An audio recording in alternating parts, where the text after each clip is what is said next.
I've been trying to figure out why the wagon's been overheating, stalling, getting harder to start.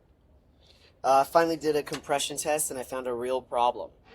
On cylinders 2, 3, and 4, I was reading 140 PSI. On cylinder 1, only 61. That doesn't exactly tell me what failed, but it just tells me that something is failing on cylinder 1. There's some sort of sealing problem. So before I do anything else to this car, I need to find out what's going on inside the engine.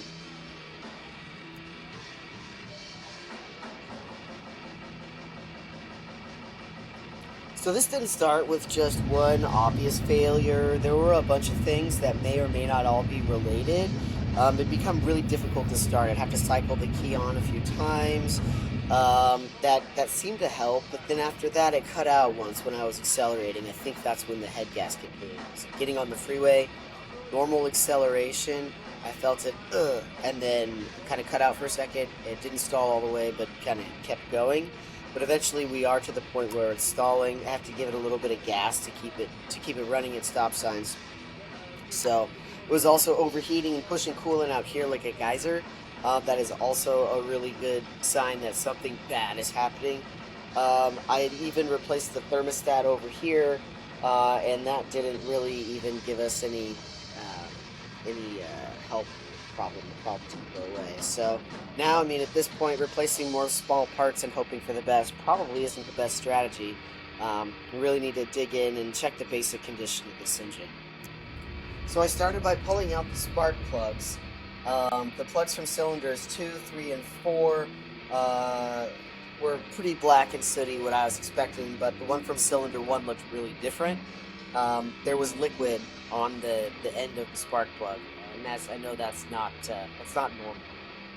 So it caught my attention, especially since I know I was having problems with the cooling system.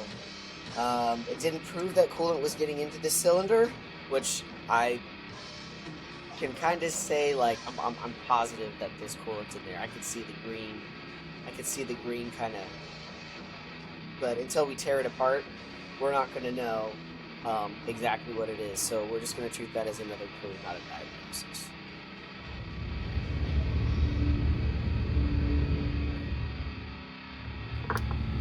So the next test is the compression test. Basically, this checks to see how much pressure each cylinder can build while the engine's running. While the engine's cranking. The exact number can really vary depending on the engine and how the test is performed. But what matters most here is how the compression compares to the other cylinders.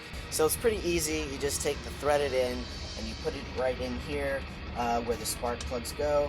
You thread it in, tighten it up. I'm not going to do this now because we're having so many issues. I don't want to start the engine and risk causing more damage. But what you do is you put it on, you go in and you crank it. For this, you're going to want to hear it go for all 4 cylinders. Once that's done, you stop, come out here. You're going to look at the gauge, read the compression, and then there's a reset button right here that you press. And then once you do that, you compare them across all 4 cylinders. So with mine, I had 61, 140, 140, 140. So that's pretty indicative that there's something going on with the first cylinder. So I repeated the number 1 test with the radiator cap on and off again with it removed, and it stayed at 61 both times. So the 3 healthy looking cylinders all agreed with one another, and one cylinder produced less than half as much pressure as that one. So that's too large of a difference to dismiss as a slightly imperfect test. I think we've got some pretty solid results, and the next thing we're going to come to is what these results mean. So here's the part I want to be careful about. We've done a lot of testing here, and it confirms that the cylinder 1 is not sealing properly, but it doesn't confirm why. The pressure could be escaping past a valve, the piston rings, the piston itself, head gasket, or there could be a problem in the cylinder head. There could be a crack, it could be warped, we don't know. It looks like before somebody tried to replace the gasket here, did a really terrible job. There's black RTV all over everything. It's just very messy. And because this happened along with the overheating, the liquid on the number 1 plug, and the coolant coming out forcefully from here, a head gasket or cylinder head problem is pretty high on the list. but I'm not calling it a blown head gasket until we have a little bit more evidence. We want to tear it down and really dig in there and know before we make that diagnosis. So the next step here is a cylinder leak down test. Now I haven't done this yet, but instead of measuring the pressure the cylinder makes, this test actually puts compressed air into the cylinder, and it helps show where that air is escaping. So it's different than the first test. So air at the intake can point toward an intake valve. Air at the exhaust can point toward an exhaust valve. And then air coming through the crankcase can point toward the rings or piston, and bubbles in the cooling system can point toward the head gasket or cylinder head. Excuse me. That'll give me a better idea of what failed before anything comes apart. So what's next? For now, I'm not gonna keep running it. I don't want to, whatever is happening to turn it into a worse, more expensive problem. I still want to do the repair work myself, but I also want to be realistic about it. I talked to my dad, and there's some things that I, being a complete novice, likely will not be able to do.